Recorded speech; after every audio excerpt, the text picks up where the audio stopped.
بسم الله الرحمن الرحيم ألم نشرح لك صدرك ووضعنا عنك وزرك الذي أنقض ظهرك ورفعنا لك ذكرك فإن مع العسر يسرا إن مع العسر يسرا فإذا فرغت فانصب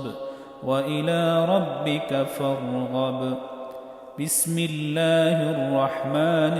الرحيم والتين والزيتون وطور سينين وهذا البلد الأمين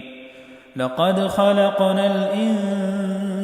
الإنسان في أحسن تقويم ثم رددناه أسفل سافلين إلا الذين آمنوا وعملوا الصالحات فلهم أجر غير ممنون فما يكذبك بعد بالدين أليس الله بأحكم الحاكمين